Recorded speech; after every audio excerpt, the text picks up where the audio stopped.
you can vomit all out. Definitely, some might come and some might stay in the body. Some probably will be end up being digested into the body, which you can't do anything about. So I may speak, it may sound from the Christian background, but still, I will do my best to balance my speech. I'll do my best to be fair in everything. I'm not going to stick to Muslim or stick to Christian or stick to Buddhism or stick to anything. I stick to nothing. I stick to myself, and I'll make sure I stick to myself, because that's what I believe people must do, sticking to themselves. And knowing that when you know the human that you are, and you understand the human that you are, you then see how you owe it to yourself to sort of comport yourself. You sort of respect your other fellow, your other neighbor, no matter what the person might be. It's not in the sense of the age or the sort of who the person might be. But at the end of the day, that's just the human respect, the human recognition. Just as you respect yourself, you do the same towards the other fellow. And it's a very good approach, a very good mood, a very good tactical thing to do, which somehow is naturally developing yourself into some self-controlled attitude towards each other. There are people who have had a set of norms which mostly has come from this religious, as I said, and some are personal to their own. They made it up for themselves, which are good and sometimes are not so unnecessary. There are certain things that in society we've accepted that are not good because people violently or people abused it, or people, keep using that, taking things onto their own, took advantage of those things, and somehow a group of people might realize that how we have to define a way to stop these things. We have to come up with some definition of some law or something to sort of stop these things. And sometimes some of the things might lead to death, harm other people. It might bring discomfort to other people, and it doesn't matter. Even if being rape can be a very terrible thing. Sometimes people also, use it and say they're raped, and probably they are not. But as I said, if we have a clear understanding what life is about, all these minor things, all these trivial issues can be considered. I mean, individually, the people will develop the understanding and realize that. So all these things we were doing, it was just what we've been fed with, the information we had that made us think the way we were thinking, that made us the little thing worry us. You get worried by the slightest thing that can be very irrelevant, but we hold on to it. Somebody can even angrily strike the other for a minor thing, and what minor can it be? It can be to him, it can be very huge thing, because his understanding is that whatever it is that he has been offended with is a taboo, or is something which shouldn't be done at all, and somehow he's been made to believe that. So I don't blame them, but it's how the mind can be changed. It's how you can start developing your mind, how you can put some things off, start recognizing that there are some things that you do, or you sort of believed, or you sort of accepted, that are completely out of the way. There's some things that we must begin to see that they are natural to our lives, the natural things that we are meant to be. Even in so many senses, the animals who have no sense of awareness like we do live a very better life, even though they have their own battles. But at the end of the day, they quite live a better life. They self-understand themselves in so many respects, more than we, the so-called civilized human being.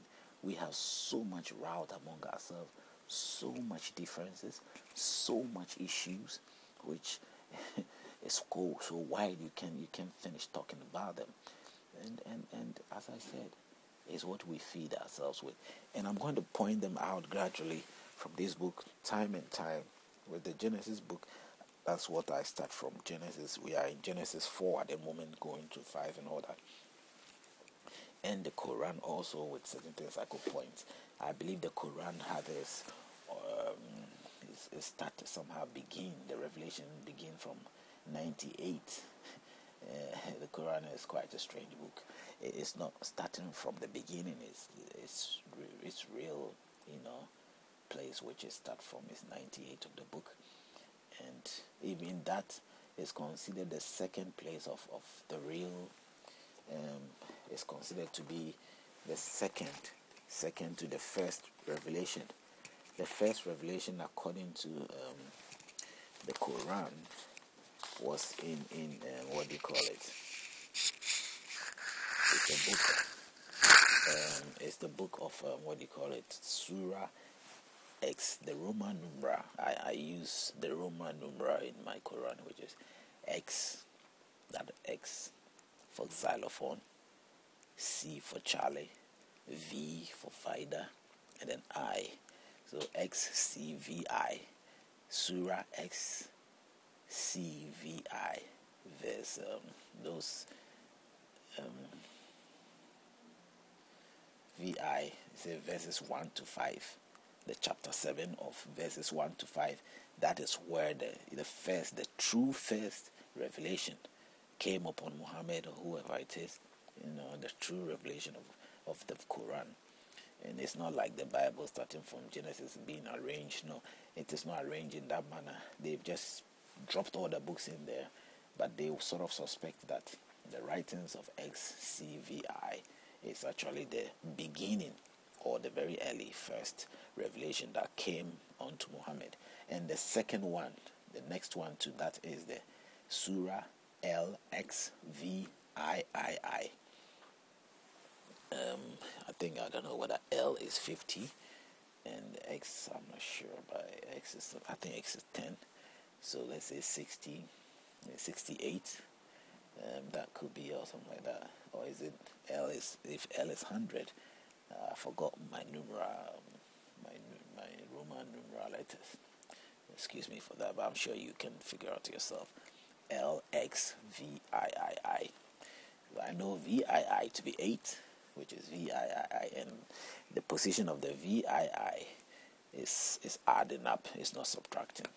If it goes behind the L, then it's subtracting. So if it could be LX, could be, let's say,